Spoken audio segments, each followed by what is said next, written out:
Welcome to my channel. Timeless narrative. In 1911, the Qing dynasty, which had ruled China for over 2,000 years, collapsed. This marked the end of imperial rule and the beginning of a new era, where political power was meant to rest with the people. However, Confucianism continued to strongly influence Chinese society and politics, even as the old system of monarchy was dismantled. After the death of President Yuan Shikai in 1916, China fell into chaos, with regional warlords vying for power and control. The central government was weak and struggled to counter foreign influence, which grew stronger throughout the early 20th century. One key event that worsened this situation was the Sino-Japanese Joint Defense Agreement of 1918, secretly signed by Premier Du Chirui. When this agreement was made public, it sparked widespread anger among the Chinese people, particularly because it represented a further erosion of China's sovereignty.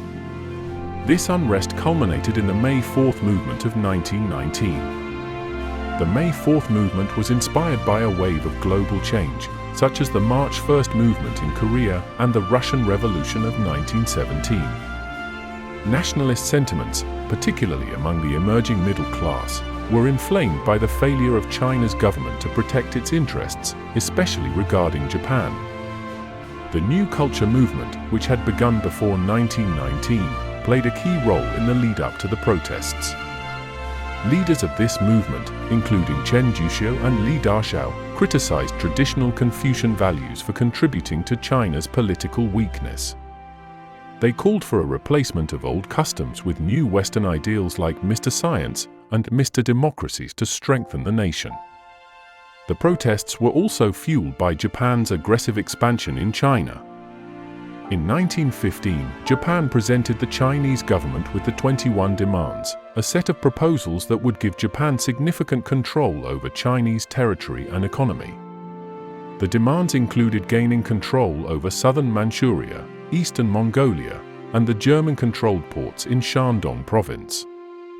When these demands became public in early 1915, they triggered anger and outrage among the Chinese people, further intensifying the political tension. During World War I, China joined the Triple Entente and sent labourists to the Western Front.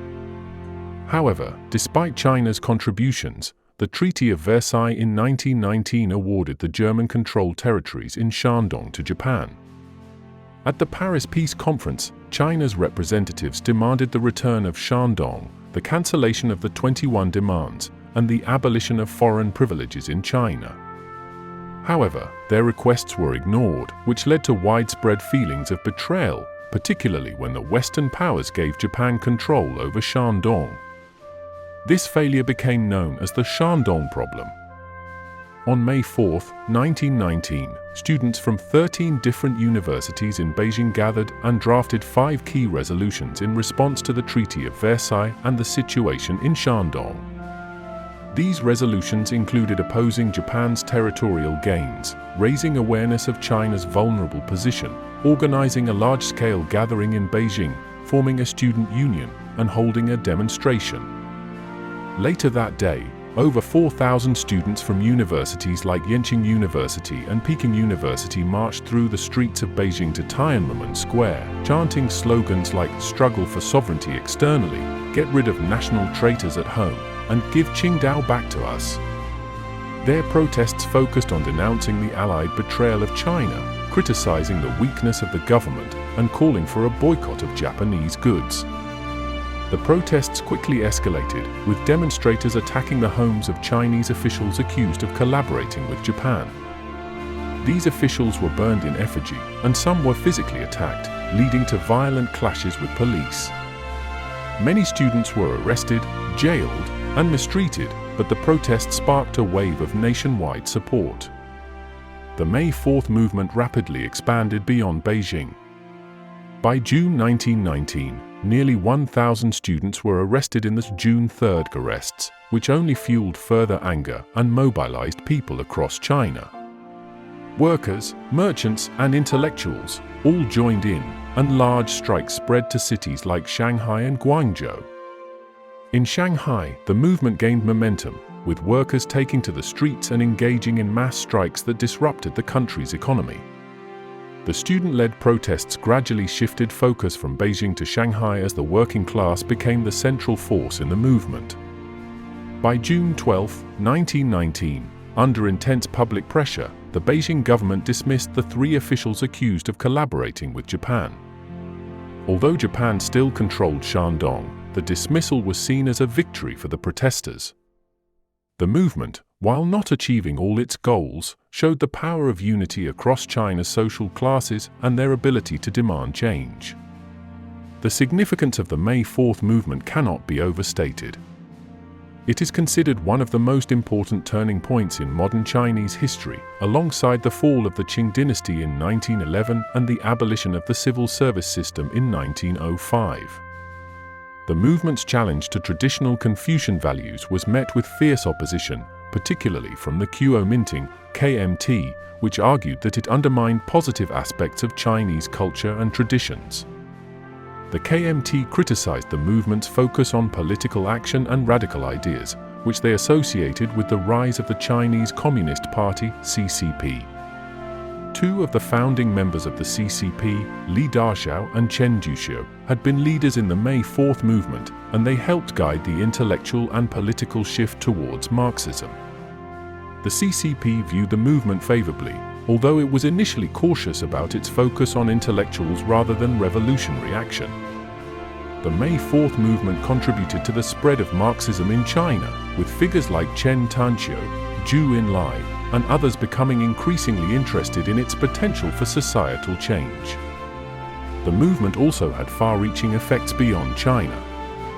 In British Malaya, it inspired riots in places like Penang and Singapore, where Kuomintang, KMT, influenced students and teachers clashed with British authorities.